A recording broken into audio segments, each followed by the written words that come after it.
시청자 여러분 안녕하십니까? 올여름 우리는 기후 위기의 현실을 다시 체감했습니다. 연일 이어진 폭염과 갑작스러운 폭우, 강릉은 극심한 가뭄까지 겪었습니다.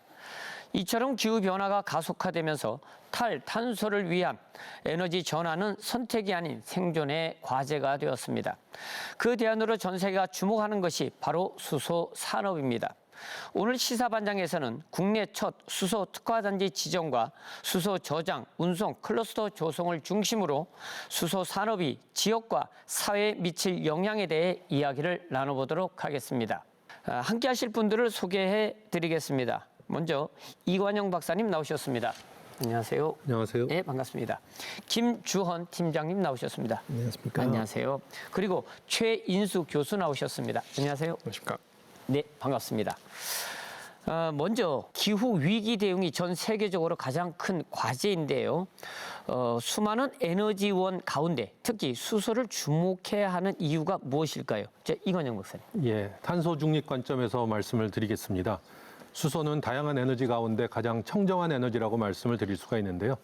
수소를 연소시켜서 나오는 에너지를 얻은 다음에 부산물로 나오는 것이 물이기 때문입니다. 재생에너지를 잘 활용을 하면 재생에너지에서 얻어지는 전기를 가지고 물을 전기분해해서 수소를 얻을 수가 있고요.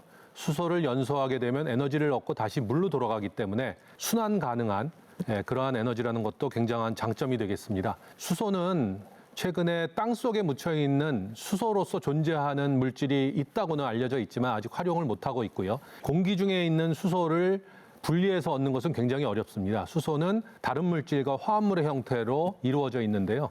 아까 물이 그렇고 또 다양한 우리가 잘 알고 있는 화석연료들도 수소가 포함되어 있는 물질이라고 할 수 있습니다. 따라서 수소를 얻을 수 있는 물질은 굉장히 다양하다 이렇게 얘기할 수 있고요.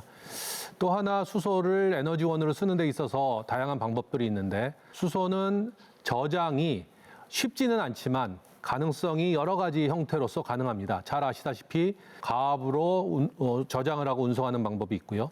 액화시켜서 역시 저장하고 운송하는 방법이 있고 화학적으로 암모니아나 아니면은 액상 유기물의 전달체 형태 LOHC라고 하는 그런 물질의 형태로 전환을 해서 역시 저장해서 운송할 수 있기 때문에 지금은 여러 가지 전환을 하는데 경제적으로 다소 부담이 있다고 하지만 이것이 이제 다 해결이 돼서 우리가 소위 얘기하는 수소 경제 사회로 들어가게 되면 아까 말씀드린 물에서부터의 재생에너지를 활용한 수소의 생산, 저장과 운송 문제가 해결되게 되고요. 활용 면에서는 많이 아시는 연료전지를 활용하게 되면 다시 저장해놨던 수소를 전기로 바꿔서 쓸 수가 있고 다음에 터빈을 돌릴 수 있는 에너지원으로 직접 쓸 수도 있고요. LNG 등과 섞어서 쓰는 혼소도 가능하고 또한 그 철을 만드는데 수소로 환원을 하는 수소 환원 제철이라는 데에도 쓰일 수가 있고요. 또 플라스틱을 만든다든지 아니면 비료를 만드는 데 들어가는 그런 원료로도 수소를 활용할 수 있기 때문에 수소 전주기적인 이런 생태계가 만들어진다면 에너지뿐만 아니라 다양한 산업의 기본적인 원료로서 활용될 수 있는 그런 아주 중요한 물질이 수소라고 말씀드릴 수 있습니다. 네, 알겠습니다. 자, 그동안 강원 지역의 산업 발전을 이끌어온 석탄 산업은 탄소 감축이라는 큰 과제 앞에서 설 자리를 잃어가고 있습니다. 특히 이제 강원도는 석탄 산업 중심에서 친환경 산업으로 전환해야 하는 과제를 안고 있는데요. 자, 최은수 교수님, 이 과정에서 수소가 현실적인 대안이 될 수 있을런지요? 네, 말씀 주신 것처럼 석탄 발전, 그다음 석탄 산업이라고 하는 것이 이제 강원도도 수십 년 동안 지역 경제를 이끌어온 산업인데요. 아시는 것처럼 지금 강원도에 존재하고 있는 도계광업소라든지 지난 6월 말에 폐쇄했고 또 이제 민영으로 운영되어 있는 이제 마지막 남은 탄광도 2030년까지 폐쇄 예정으로 지금 계획을 잡고 있습니다. 그러다 보니까 저희가 이제 지역 경제의 근간을 받쳐주던 산업이 이제 부재하는 상황에서 새로운 성장 동력을 갖춰야 될 필요가 있을 것 같고 여러 가지 측면에서 강원도가 이제 친환경적이고 조금 청정 에너지 분야의 산업으로 전환해야 하는 것은 저희가 필수적이라고 생각이 듭니다. 수소의 경우에는 아까 말씀 주셨다시피 이제 온실가스와 미세먼지를 배출하지 않는다는 점에서 굉장히 청정한 에너지로 각광을 받고 있고요. 또 강원도 같은 경우는 풍부한 재생에너지, 그다음에 동해항이나 삼척항 등 여러 가지 항만을 통한 수소의 어떤 그 공급이라든지 이런 지역적인 중요한 입지가 좋기 때문에 수소 생산, 저장, 운송, 활용에 이르는 전주기 산업 생태계를 구축하기에는 굉장히 좋은 기회의 땅이라고 볼 수가 있습니다. 또한 기존의 석탄 산업이 문을 닫게 되면 거기서 나오는 일자리, 그러니까 노동자들의 일자리 수요를 충족시킬 수 있는 새로운 대체 산업으로서도 수소라고 하는 분야가 전망이 좋기 때문에 아무래도 강원도의 경우에는 향후에도 지금도 열심히 노력하고 있지만 향후에도 수소 산업을 육성할 수 있는 방향으로 계속 길을 모색해야 하지 않을까 싶습니다. 네, 알겠습니다. 정부는 제11차 전력수거 기본 계획을 통해서 2038년까지 무탄소 전원 비중을 70%까지 늘리겠다고 했습니다. 발전사 입장에서는 지금 이제 그러한 준비들을 하고 있는지요? 예, 온실가스 배출량 중에서 발전 부분이 차지하는 비중이 굉장히 높습니다. 그래서 국가 온실가스 감축 목표를 달성하기 위해서는 발전 부분의 온실가스 배출량을 줄이기 위해서 적극적으로 노력해야 합니다. 그래서 에너지 전환을 추진하고 있고요. 제가 근무하고 있는 동서발전에서도 현재 운영 중인 석탄화력 발전소가 총 12기가 있는데 2038년이 되면 2기를 남기고 10개의 호기가 10개의 발전소가 천연가스 발전 설비와 온실가스가 적은 천연가스 발전 설비와 수소 혼소 발전소로 에너지 전환을 추진하고 있습니다. 지금 동해 같은 경우는 현재 국내탄을 연료로 사용하고 있는데 동해 본부도 2029년이 되면 에너지 전환을 목표로 해서 연간 3만 2천 톤 가량의 그린 수소를 혼수할 계획을 가지고 있고요. 그게 맞춰서 그린 수소를 확보하기 위한 수전해 기반 수소 생산기지 사업이나 그린 수소 기술 개발을 위한 다양한 실증 사업도 진행을 하고 있습니다. 네. 지금 이제 강원도는 국내 첫 수소 특화 단지로 지정이 됐고요. 동해와 삼척 지역에서 수소 저장 및 운송 클러스터가 조성되고 있는 것도 사실입니다. 삼척은 국내 최초로 수소 시범 도시로도 운영이 되고 있고요. 강원도는 이러한 수소 산업, 그다음에 이제 수소 산업에 대한 현 주소 의미, 글쎄 이런 것들을 어떻게 분석하고 있을지 모르겠습니다. 전문가들께서는 자 그러면 최 교수님부터 말씀해 주시죠. 네, 말씀 주신 것처럼 저희가 강원도의 수소산업 성장 기반들이 최근에 이제 많이 구축이 좀 되어 가고 있는데요. 지금 이 자리가 이제 만들어진 수소 특화단지 출범 구축 사업의 경우에도 이제 작년 11월 달에 저희가 최종 선정이 됐고, 실제 저희가 이제 강원도 특화단지 내에 기업을 유치하고 또 인력 양성을 도모하고 네트워킹을 하는 그런 것들을 지원하는 목적으로 이 사업이 구축이 진행이 됐습니다. 그리고 이제 맞물려 있는 수소 저장 운송 클러스터라고 하는 산자부의 공모 사업으로 예비 타당성을 최종 통과한 사업이 2023년도 12월 달에 저희가 확정이 돼서 현재 지금 그 기본 설계가 진행 중에 있고 아마 내년에 아마 착공이 들어가는 것으로 알고 있습니다. 그리고 저희가 아시다시피 삼척 수소 시범도시 사업이라고 하는 것이 저희 국토부 사업으로 선정이 돼서 현재 지금 삼척 인근의 수소 타운하우스라고 해서 뭐 한 달 동안 외부에서 전력 공급 없이도 이제 자급자족할 수 있는 그런 이제 생활 시설이 건립이 되어 있고 뭐 홍보 효과도 좀 있는가 하면 실제 생활 시설로서 많은 이용이 지금 되고 있는 것으로 알고 있습니다.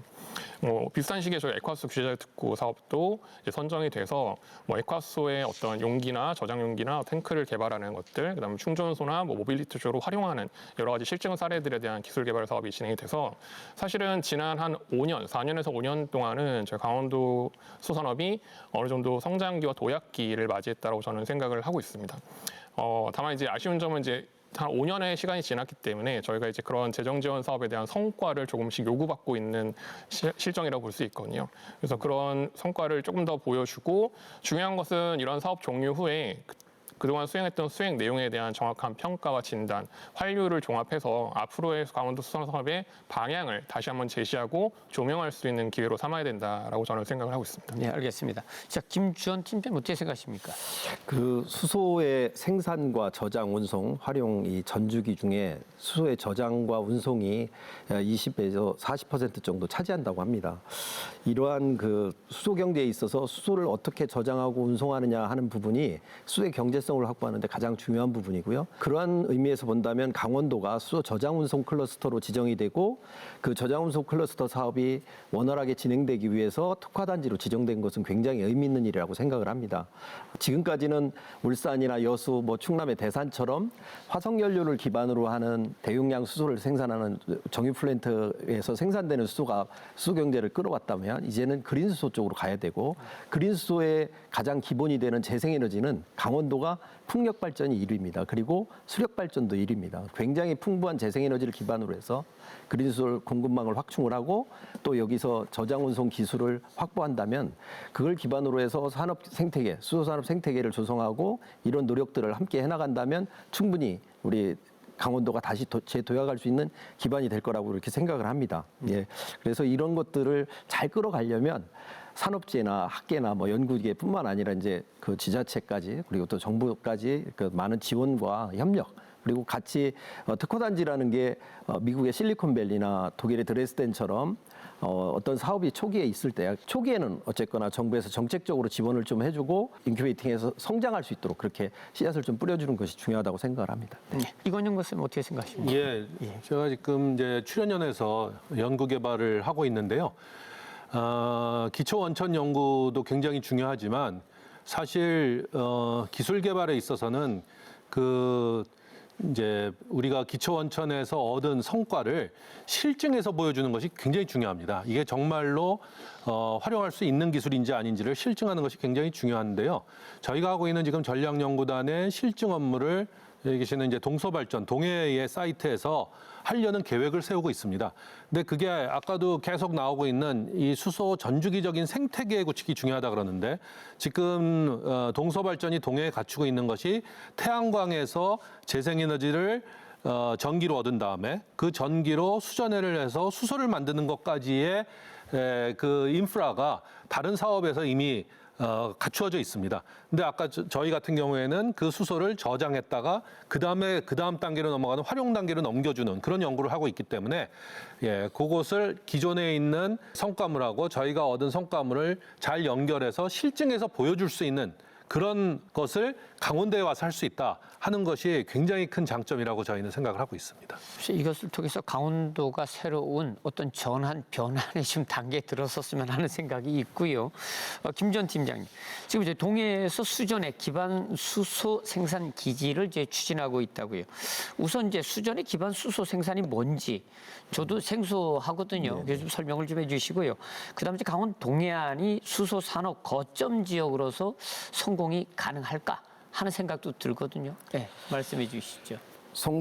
그 강원도 동해안이 수소산업 거점으로 성공할 수 있다고 먼저 생각을 하고요. 왜 그러냐면 모든 앞에서도 말씀드렸지만 재생에너지가 풍부하고 또 그리고 거점 항만을 가지고 있고 그래서 다양한 특히나 이제 해외 공급망을 가질 때 이제 이쪽 그 러시아나 이쪽 가까운 곳에서도 충분히 많은 수소 공급망을 확충할 수 있을 거라고 생각을 합니다. 더군다나 지금 저희들이 지금 추진하고 있는 수전해 기반 수소 생산 기지는 태양광 전력을 이용을 해서 물을 전기분해해서 수소를 생산합니다. 수소를 생산하는 과정에 CO2 배출이 전혀 되지 않는 그런 기술이고요. 그래서 그린 수소라고 얘기를 하는데 다만 이제 재생에너지를 연계해서 태양광 같은 경우는 이제 날씨에 따라서 일기에 따라서 많은 변동성이 있거든요. 변동성과 간헐성에 따라서 시스템을 어떻게 하면 안정적으로 공급을 하고 전력을 어떻게 공급을 하고 그리고 그 시스템에 대한 내구성을 확보하느냐 이것이 핵심 기술 확보인데요. 이런 기술들을 이런 사업을 통해서 계속해서 이 레퍼런스 그러니까 실적을 쌓아나가고 그런 과정에서 수소 생산 원가 절감이라든가 뭐 수전의 운전 방법 그다음에 정비 인력 양성 이런 것들이 산업 생태계를 만드는 기초가 될 거라고 생각을 합니다. 본 기지에서 생산된 수소는 수소 충전소 그리고 이제 뭐 그 산업 분야, 그 카본 나노튜브나 이런 산업 분야에도 공급을 할 계획이고요. 국방 분야에서는 이제 무인 잠수정이나 무인 수상정 이런 이 연구 기관에 같이 그린 수소를 공급할 계획을 가지고 있습니다. 이걸 기반으로 해서 이 사업에서 축적된 노하우를 가지고 우리가 이제 재생에너지가 국내에는 많이 모자르기 때문에 해외에 나가서 우리 기술로 수소를 재생에너지를 설치하고 재생에서 나오는 전력을 물을 전기 분해해서 수소를 생산하고 생산된 수소를 우리 이건영 단장님 중심으로 연구하고 있는 수소를 운반하는 기술을 가지고 국내로 들어온다면 지금까지 저희가 이제 화석연료 자원 빈국인데 이제 그린 수소를 통해서 그린 수소 산유국으로 이렇게 조금 더 발돋움할 수 있지 않을까 생각합니다. 대개 보면 이런 말씀 드리면 그게 언제 되겠어 이렇게 얘기하는데 삐삐에서 휴대폰 나오는데 30년이 안 걸렸거든요. 그래서 이게 우리가 목표로 하면 2050년 내에는 우리가 그린 수소 산역으로 갈 수 있다라는 자신감을 좀 가졌으면 좋겠다는 생각을 합니다. 네, 알겠습니다. 그리고 지금 이제 동해안 지역에 거대한 석탄 화력 발전소들이 많이 있지 않습니까? 그게 지금 이제 문제들이 송전망, 그러니까 이제 수도권으로 이제 전기를 보내야 되는데 아시겠지만 여러 가지 제약으로 인해서 보내지 못하고 있거든요. 이러한 것들이 발전사가 수소 산업으로의 전환을 더 서두르고 있는 이유는 아닌지 하는 생각도 들거든요. 지금 이제 송전망하고 그린 수소 이게 수소 쪽하고는 조금 분리를 해서 봤으면 좋겠고요. 예. 지금은 화력 발전소나 원자력 쪽 울진 원자력부터 해서 이 영동권의 전력들이 재생에너지까지 포함해서 약 18기가 정도 된다고 합니다. 설비 용량으로. 그런데 거기서 이제 선로 용량은 한 11기가 정도 되고 설비 용량이 굉장히 모자릅니다. 근데 제가 교수님 질문하신 내용에서 반대로 보면 화력발전소가 가동률이 떨어지는 것도 있지만 문제는 재생에너지도 보급이 안 되고 있는 게 현실이거든요. 왜냐하면 송전망이 없기 때문에. 그래서 재생에너지를 지금 우리가 국가 온실가스 감축 계획에 맞춰서 재생에너지를 보급하려면 송전망 확충이 굉장히 필요합니다. 근데 그것이 지금 당장 안 되기 때문에 저희는 이 지역에 있는 재생에너지를 기반으로 해서 그린수소 생산하는 플랜트들을 건설을 해서 이제 전기로 보내지 말고 수소로, 그린수소로 공급하는 계획을 좀 짜보자 이렇게 고민을 하고 있습니다. 네, 알겠습니다. 제가 조금 보충을 해도 네, 될까요? 네, 그렇게 하시죠. 분산 발전이라는 개념이 굉장히 중요합니다. 그동안에 우리나라는 화석 연료를 가지고 집중형으로 전기를 만들어서 전부 다 송전망을 통해서 각 지역에다가 전기를 공급하는 그런 시스템이었는데요. 네. 수소는 아까 말씀드린 것처럼 수소를 만들고 그 수소를 저장원도 쓸 수 있지만 운송원으로 쓸 수 있기 때문에 필요한 곳에 수소를 가져갈 수가 있습니다. 그러니까 전기로 송전을 하는 게 아니고요. 네. 그래서 필요한 곳에 수소로 가져간 다음에 거기서 전기로 수소를 전기로 바꿔서 전기를 공급할 수 있기 때문에 그런 분산 발전에 또 쓸 수 있다는 장점이 있습니다. 어느 게 더 경제성이 높을까요?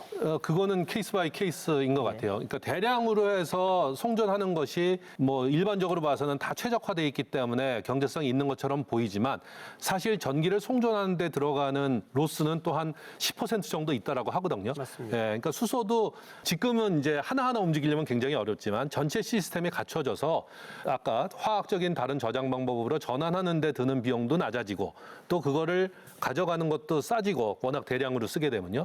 그다음에 또 그거를 전기로 바꾸는 것이 낮아지게 된다면 전체적으로 봐서 충분히 경쟁할 수 있는 시대가 오지 않을까 하는 생각은 하고 있습니다. 근데 또 그렇게 오래 걸리지도 않을 것이다. 그래야 될 것 같습니다. 알겠습니다. 예. 수소 산업이라고 하면 아직 막연하게 느끼시는 분들이 뭐 많이 있을 것 같습니다. 수소차 정도가 먼저 떠오르지 않을까 하는데요. 최인수 교수님, 자, 수소 산업이 일상과 지역 산업에 어떤 영향과 연계가 있을까요? 어디까지나 이제 수소를 이용하는 여러 가지 수소 경제 체계라고 하는 것이 저희가 계획하는 대로 이상적으로 잘 구동이 됐다라는 것을 전제로 하면 아시는 것처럼 수소차라고 하는 승용차나 상용차 외에도 저희가 뭐 대형 모빌리티, 수소 버스라든지 이런 부분에서도 저희가 실질적으로 체감할 수 있을 것으로 생각이 되고요. 또 예를 들면 도심 항공 같은 UAV라고 하는 저희가 뭐 흔히 말하는 그 에어택시라고 부르는 그런 형태로도 저희가 예상이 가능하고 뭐 가정에서는 연료전지를 이용해서 난방과 그다음에 전기를 공급하다든지 이런 것도 가능할 수 있을 것 같고요. 뭐 수소 드론을 이용한 뭐 여러 가지 관측이나 방제, 뭐 재난관리 모니터링 이런 것들도 저희가 생각해 볼 수 있을 것 같습니다. 뭐 산업 분야에서는 아까 말씀드렸다시피 저희가 원래 기존의 제철, 철강을 생산하는 데 있어서는 산화철에 이제 코크스를 대량 투입해서 저희가 철을 만드는데 뭐 수소 혼원제철이라고 하는 수소를 원료로 해서 친환경적으로 철강을 생산하는 그런 형태가 있을 수 있고 뭐 화학적으로는 수소가 굉장히 연료로도 쓰이지만 원료로도 많이 쓰이는 케미컬입니다. 그래서 저희가 뭐 암모니아를 만들 때도 이런 친환경적인 수소를 이용한 그린 암모니아 제조라든지 뭐 이메탄 같은 저희가 이제 CCUS 기술과 연계해서 새로운 청정 대체 연료를 만드는 그런 방안에도 수소를 생산할 수가 있을 것 같고요. 뭐 발전의 경우에 아까 말씀하신 뭐 전소라든지 혼소 이런 방식으로 다양한 기존의 화석 연료를 대체할 수 있는 이런 다양한 측면에서 저희가 예상이 가능하고 실제 수소 산업이라고 하는 것이 그냥 단순한 에너지 교체가 아니라 저희 아마 일상생활에 큰 혁신을 가져올 변화일 것 같습니다. 그래서 저희가 수소 특화단지가 출범을 했고 이것이 잘 운용이 된다고 한다면 많은 기업이 유치되고 또 기술 개발이 되고 또 인력 양성이 진행된 다음에 어떤 전체적인 플랫폼이 만들어진다고 한다면 아마 굉장히 좋은 변화와 긍정적인 효과를 가져올 것 같습니다. 네. 혹시 차 못 타고 다니세요? 저는 내연기관 차를 아직 타고 다니는데 이제 수소차가 이제 상당히 친환경차로 지금 이제 많이 알려지고 있지 않습니까? 그럼에도 불구하고 사실 이제 대중적이지 못해서 이런 것들에 대한 어떤 대중화가 좀 빨리 이루어진다 그러면 지금 이제 말씀하신 것들이 빨리 다가오지 않을까 하는 생각도 듭니다. 자, 앞으로 수소 이제 수요가 폭발적으로 이제 늘어날 것이다 하는 이제 지금 말씀들을 해주셨고요. 국내 수소 생산만으로 감당하기 어려울 수도 있다 하는 지금 말씀들도 해주셨는데, 김지원 팀장, 그렇다면은 해외에서 수소를 수입해야 하는 걸까요? 그 정부가 이제 그 수소경제 이행 기본 계획을 수립을 해서 2030년의 목표를 196만 톤을 해외에서 도입하려고 하고 있습니다. 국내에서는 약 30만 톤을 생산을 하고 해외에서 196만 톤을 도입하려고 하고 있고요. 2050년이 되면 약 국내는 300만 톤, 해외에서 2,300만 톤을 도입을 하려고 이렇게 계획을 수립하고 있습니다. 근데 이제 지금 그린 수소를 해외에서 도입하는 거는 아까 말씀드린 대로 우리 기술로 가서 재생에너지를 설치하고 재생에너지에서 나오는 전력으로 물을 전기분해해서 수소 형태로 도입을 하려고 하고 있고요. 다양한 운송 방식으로 하려고 하고 있고, 지금도 이제 사우디아라비아의 네옴이라든가 오만의 두쿰이라든가 이런 곳에 대규모의 태양광 발전 설비와 수소 플랜트를 건설하려고 타당성이나 이런 사업들을 진행을 하고 있습니다. 무엇보다도 중요한 것은 우리 기술을 기반으로 해서 재생에너지를 설치하고 그 전력을 활용해서 그린수소를 생산해서 그 국내에 도입하는 게 중요하고요. 그리고 또 가장 문제가 걸림돌이 해외에서 수소를 생산해도 도입하는데 들어올 때 운송하는 방식, 저장하는 방식을 뭘로 할 거냐, 이런 부분에 대한 고민을 가지고 있습니다. 이 부분에 대해서는 교수님 좀 말씀 좀 해주시죠. 한 5가지, 뭐 4-5가지의 방법이 있는데요. 가장 그냥 심플하게 생각할 수 있는 것이, 수소는 압력을 가한다 그래서 액체가 그냥 되지 않습니다. 온도를 굉장히 낮춰야 되거든요. 이제 가압해서 그냥 운송하겠다는 건 해외에서 들어올 수 있는 좋은 방법은 아니고요. 액화시켜서 들어와야 되는데, 액화를 시키려면 마이너스 253도가 돼야 돼요. 253도 한 번에서 되는 게 아니라 253도로 액화시킨 다음에 그 온도를 유지해야지만 액체로 수소를 가져올 수 있거든요. 그러니까 양으로 보면은 굉장히 많은 양을 수송할 수 있는 방법이지만 에너지가 굉장히 많이 들어간다는 단점이 있습니다. 일본이 수소 사회의 진입을 보여주려고 올림픽 때, 코로나 때였기 때문에 제대로 하진 못했지만 동경을 그 수소 사회가 가능하다 하는 걸 보여주려는 거를 이제 시도를 했었는데요. 그때 호주에서부터 이제 일본까지 한 8,000km 되는데 액화수소를 배에다 담아서 갖고 왔어요. 근데 열어보니까 반도 안 남아 있다 하던 겁니다. 네, 그러니까 수소가 다 날아가는 거죠. 왜냐하면 그 온도 유지를 제대로 못하면 그게 유지되지 않기 때문에 손실이 굉장히 컸다는 거고요. 뭐 지금은 좀 더 나아졌을지는 모르지만 에너지 굉장히 많이 든다는 거고요. 그 대신에 생각하는 것 중에 지금 가장 현실성 있다라고 받아들이는 것이 암모니아입니다. 원래 암모니아는 이제 비료로 많이 쓰이는 기존의 암모니아를 만들려면 질소하고 수소하고 반응을 시켜야 되는데, 그 수소를 주로 화석연료에서 얻는 수소 가지고 만들었던 거죠. 근데 그러면은 그 화석연료에서 수소를 만드는데 굉장히 많은 양의 CO2가 나올 수밖에 없는 거고요. 재생에너지에서 나오는 전기로 물을 전기분해해서 나온 그린 수소로 암모니아를 만들면 그걸 그린 암모니아라 그러는데, 네, 그걸 만들 수 있기 때문에 재생에너지가 풍부한 나라, 아까 호주나 중동이나 이런 데서 암모니아를 만들어서 암모니아로 가져오자. 암모니아가 NH3이기 때문에 분자 하나에 수소가 상당히 많은 양이 포함됩니다. 질량으로도요. 그 다음에 이제 톨루엔이라고 얘기하는, 그러니까 탄소하고 수소의 화합물 중에 수소를 띄었다 붙였다 하기에 쉬운 물질, 그런 걸 아까 통칭해서 LOHC라 그런다 그랬는데요. 그런 방법으로 또 수소를 들여오려고 하는 그런 시도가 있습니다. 암모니아하고 LOHC의 차이점은, 암모니아는 수소 함량이 높고요. LOHC는 수소 함량이 낮은 반면에 암모니아는 독성이 있고 부식성이 크고요. LOHC는 우리가 많이 쓰는 케미칼이기 때문에 기존에 이렇게 저항 없이 쓸 수 있는 물질이라는 장점이 있습니다. 중요한 거는 액체 수소가 됐던 암모니아가 됐던 LOHC가 됐던 아직 어떤 하나만의 기술이 전체를 해결할 수 있는 기술로 받아들여지지 않고 있다는 거고요. 이런 상황에서는 할 수 있는 모든 기술들을 포트폴리오를 가지고 가능할까를 테스트해보는 것이 맞고요. 그러다가 어느 것이 더 경제적이고 어느 것이 또 어떤 상황에서는 이게 필요한 기술인지가 밝혀지게 되면 그때 가서 그거를 집중적으로 개발을 하면 더 좋겠다 하는 그런 생각을 좀 가지고 있습니다. 그러면 지금 이제 동해 삼척 쪽에서 주로 하려는 것들은 지금 말씀하신 3-4개 중에 어떤 것입니까? 원래 특화를 받은 건 액체 수소를 받았고요. 액체 수소. 근데 이제 그 이후에도 지금 LOHC나 암모니아도 하시려고 하고 있죠, 그죠? 특화단지가 지정이 돼서 강원도에 가면 수소의 저장 운송 기술은 강원도에 가야 된다. 그래서 25일 날 지난주에 이제 수소 저장 운송 기술 세미나를 했습니다. 수소 특화단지 추진단이 결성이 됐거든요. 그래서 특화단지 추진단 중심으로 해갖고 주관으로 해서 수소의 저장, 다양한 저장 방식에 대한 이 기술 세미나를 좀 했습니다. 그래서 전국에서 다양한 관계자들, 산업계 분들 모시고 세미나를 했고 지역의 이제 수소 인프라에 대해서 설명하고 그 다음날 견학하는 그런 프로그램도 진행을 했거든요.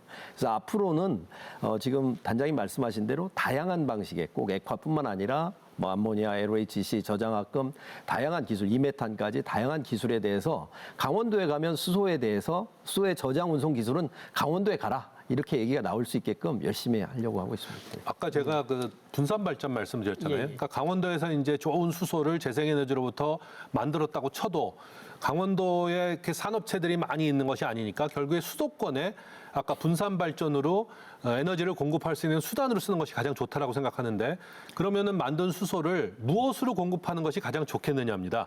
근데 국내에서 굳이 액체 수소를 할 필요는 없고요. 아까 이제 가압 수소하거나 아니면은 파이프라인으로 수소를 공급하는 방식이 있을 수 있고요.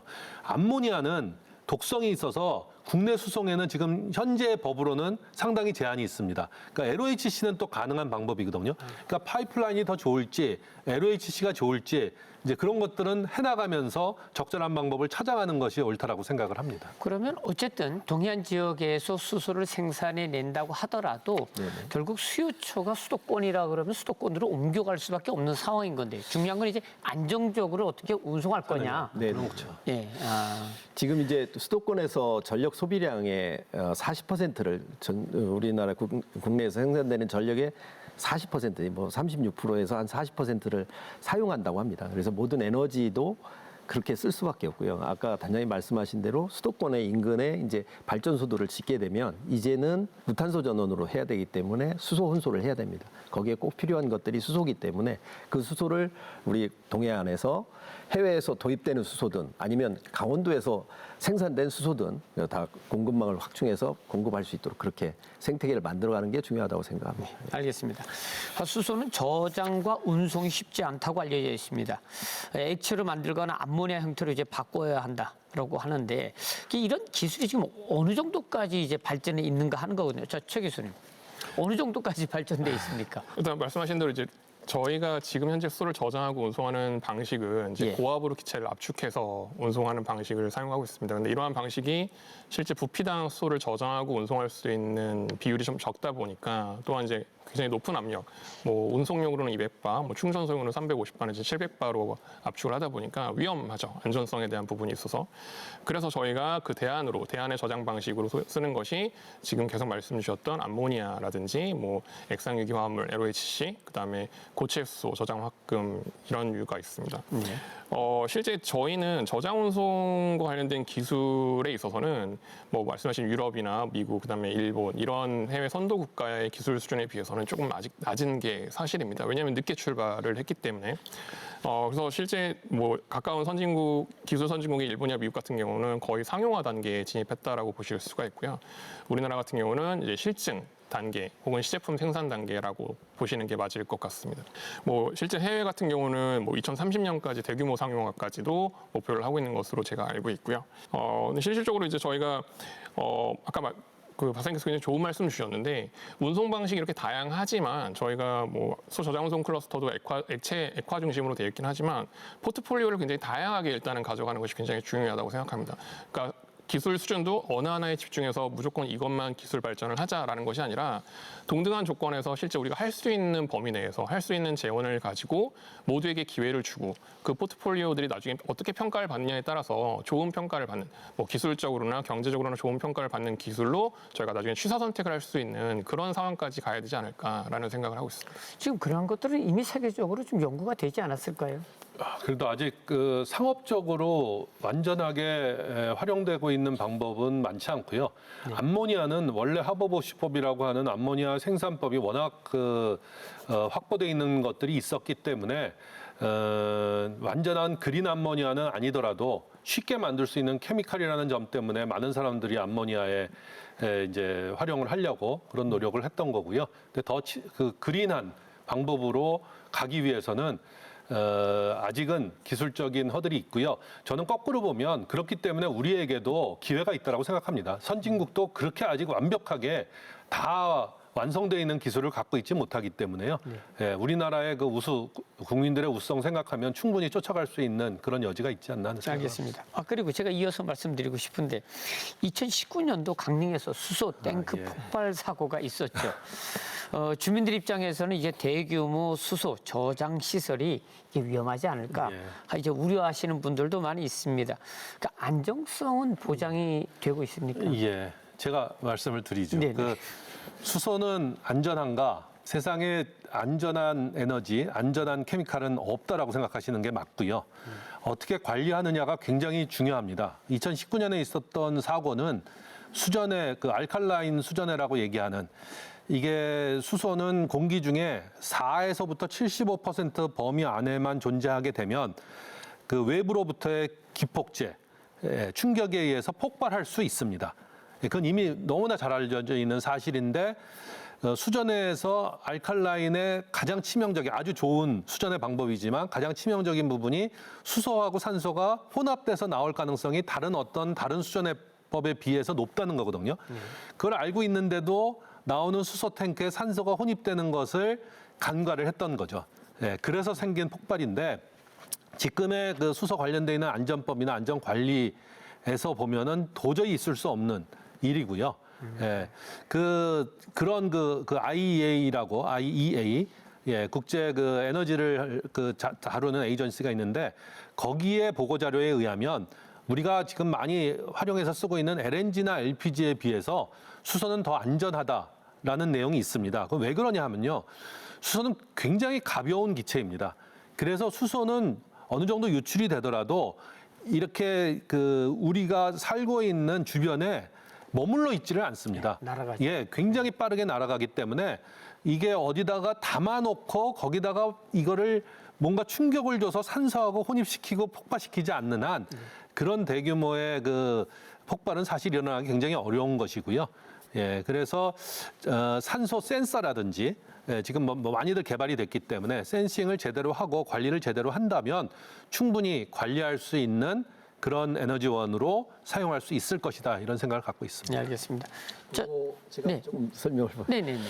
그 2019년에 안타까운 사고가 나고 나서 바로 정부에서 이제 기획을 해서 2020년부터 작년 9월까지 4년 동안 수전해 설비에 대한 안전성 과제를 했습니다. 그리고 그 실증 사업을 동해에서 했습니다. 4년 동안 안전 규정이나 그다음에 그게 필요한 수소 산소 센서 개발 그리고 그 운영 프로토콜 개발 이런 과제를 4년 동안 열심히 했고요. 그걸 기반으로 해서 수소법에 반영도 다 많이 돼 있고 표준화되고 매뉴얼도 돼 있고 케이스 코드도 만들어져 있습니다. 그동안에는 2019년까지는 수소법이 없다 보니까 고압가스법에 적용을 받았거든요. 근데 많은 규정이 안 돼 있다 보니까 그랬는데 지금은 안정하게 안전하게 돼 있고 좀 어떻게 보면 연구자들 입장에서 보면 너무 과도하다 이렇게 얘기할 정도로 안전이 조치가 돼 있기 때문에 국민 여러분들이 염려하지 않으셔도 된다 이렇게 생각이 듭니다. 최 교수님 어떻게 생각하십니까? 네, 말씀하신 그 2019년 강릉 수소탱크 폭발 사건이 굉장히 많은 경각심을 주는 좋은 교훈을 주는 사례라고 생각을 하고요. 실제 그 이후에 정부랑 이제 강원도 내부에서도 이제 수소 생산, 저장, 운송 전 분야에 대한 이제 안전 관리에 대한 부분들을 모두 재점검을 했고 실제 수소 안전 관리 종합 대책이 수립이 돼서 총 4개 분야에 대해서 12개 과제로 실제 그 관리가 되고 있고 지금은 거의 국제적인 수준으로 모든 시설에 대한 안전 점검, 그다음 모니터링 시스템 같은 것이 의무화된 것으로 또 알고 있습니다. 그리고 2023년 같은 경우는 가스안전공사에서 수소 안전관리 로드맵 2.0이라는 것도 이제 공포가 됐고요. 실제 저희가 이제 수소 타운하우스 아까 말씀드렸지만 그 인근에 수소 생산 설비가 하나 있거든요. 그래서 그런 지역에는 모두 다 방호 시설이 구축이 되어 있습니다.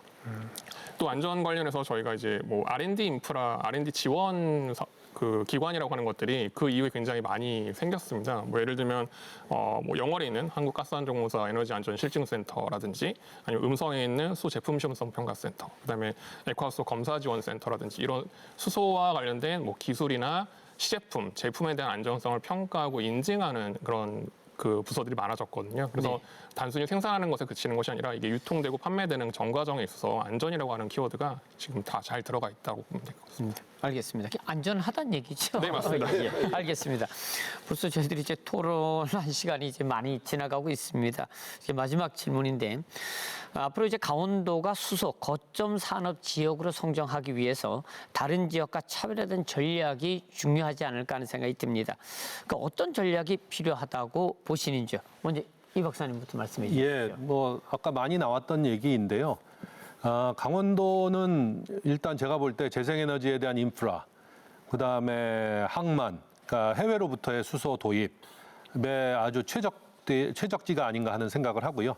제가 오늘 아침에 서울에서 기차 타고 2시간 만에 강릉 왔는데 이 수도권하고의 접근성도 워낙 좋기 때문에 앞으로 뭐 많이 들으셨겠지만 송전에 의해서 전기를 공급하는데 하남보다 더 수도권으로 들어가는 거는 주민 수용성 때문에 어렵게 돼 있거든요. 하지만 지금 그렇다 해서 서울시 안에 주유소가 없는 게 아니지 않습니까? 그러니까 그와 같이 분산 발전을 위한 수소로서의 공급에 의해서 뭐 수소가 에너지원으로 수도권까지 공급될 수 있는 길이 열린다고 한다면 강원도 뭐 지역 균형 발전 등의 의미, 그다음에 석탄 이제 시대가 끝나서 그 강원도가 겪고 있는 어려움 이런 것들을 다 상쇄하고도 충분히 수소의 전주기적인 그런 그 공급이나 아니면 활용을 담당할 수 있는 우리나라의 아주 중요한 요충지로서 자리매김할 수 있지 않을까 하는 생각을 해봅니다. 교수님 생각하시기에 석탄 산업의 대체 산업으로서도 성공할 가능성이 많다. 예, 맞습니다. 석탄은 이제 더 이상 이산화탄소, 네. 탄소 중립 개념에서 보면은 당연히 그만 써야 되는 것이 맞고요. 하지만 그 탄광으로 그동안에 그 많은 경제적인 지탱을 해왔던 강원도 입장에서는 뭔가로 이제 새롭게 탈바꿈해야 되는데 그런 의미에서도 수소 산업은 강원도에 있어서는 또 하나의 기회가 될 수 있다 이런 생각을 합니다. 알겠습니다. 자, 최 교수님 어떻게 생각하십니까? 네, 뭐 저희 강원도 같은 경우는 뭐 클러스터 사업도 있지만 전국 지자체로 봤었을 때 이미 수소의 어떤 전주기적인 측면에서는 저장과 운송이라고 하는 측면에 저희가 방점을 찍고 있다 보니까 전략적으로는 굉장히 차별화가 이미 되어 있다라는 생각을 하고 있습니다.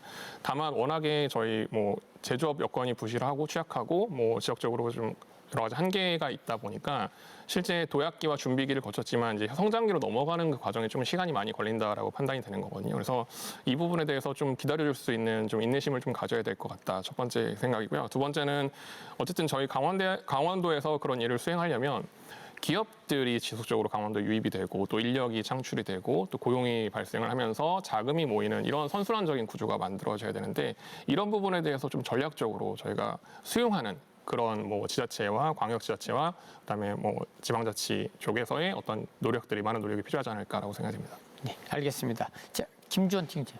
예, 수소 저장 운송 클러스터의 성공적인 추진을 위해서 수소 특화단지로 강원도가 지정이 됐습니다. 국내 최초로 지정이 됐는데 포항하고 강원도가 지정이 됐습니다. 이 지정한 이유는 수소 산업의 집적화와 그 생태계 조성을 위해서 지역에 지정을 해주고 그거에 따라서 다양한 지원을 받는 것들이거든요. 그 다양한 지원들도 사실 지역에서 준비가 안 됐다면 지원을 받을 수 없다고 생각합니다. 그래서 아까도 말씀드렸지만 학교나 우리 산업계 그리고 연구단체 그리고 우리 지방자치단체가 같이 공동으로 힘을 모아서 이 지역 특성에 맞는 연구개발 과제도 만들어내고 도출해내고 또 그거 맞게 성공적으로 수행해낸다면 강원도 하면 수소의 저장 운송에 대해서 사업을 하려면 강원도로 간다라는 그런 어떤 인식을 좀 만들어주는 특화시켜 나가는 것들이 필요하다. 일회성이 아니라 지속적으로 거버넌스도 만들고 산관학연이 거버넌스를 만들어서 지속적으로 좀 힘을 모아서 나간다면 반드시 성공할 수 있을 거라 이렇게 생각합니다. 예. 네, 알겠습니다. 뭐 제가 좀 이렇게 관심을 가지는 것은 뭐냐면 수소 산업이 석탄 산업의 대체 산업으로 가능성이 보인다 하는 것만으로도 강원도 영동 지역에서는 사실 큰 의미를 가지지 않나 하는 생각이 듭니다. 오늘 함께해 주신 세 분께 감사드립니다. 네. 석유가 인류의 문명을 바꿔 놓았듯 이제는 수소가 새로운 시대를 열어갈 수 있을지 주목을 받고 있습니다. 친환경 에너지로의 전환은 더 이상 선택이 아닌 우리가 반드시 가야 할 길인 것 같습니다. 강원도의 수소 특화 단지가 저장 및 운송 클러스터가 기후 위기를 넘어 미래로 가기 위한 중요한 출발점이 되기를 기대해 봅니다. 오늘 시사반장은 여기까지입니다. 시청해 주신 여러분 고맙습니다.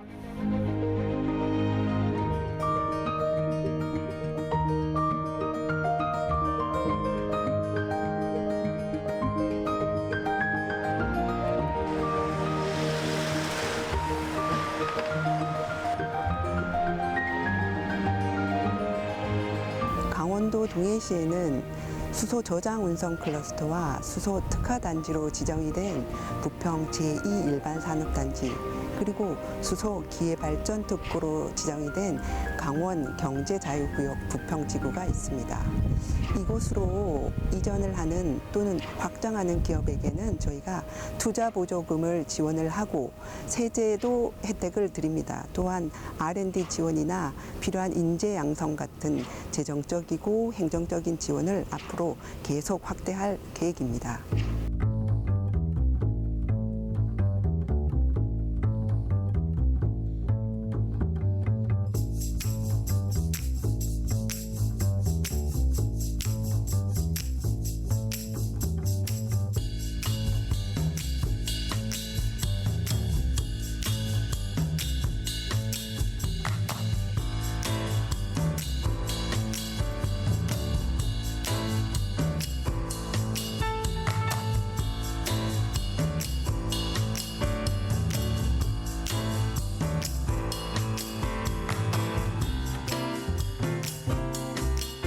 앞으로 탄소가 많아지고 지구 온난화가 지금 계속 진행되는 상황에서 에너지 청정화의 첫걸음인 수소 경제로의 필요성은 아마 저희 작은 지자체뿐만 아니라 전 세계적으로 공감하는 부분이 아닐까, 그렇게 생각하고 있습니다. 동해시는 동해항이라는 항구가 산업단지와 멀지 않은 거리에 있어서 수입이나 수출에는 상당한 장점을 갖고 있는 도시입니다.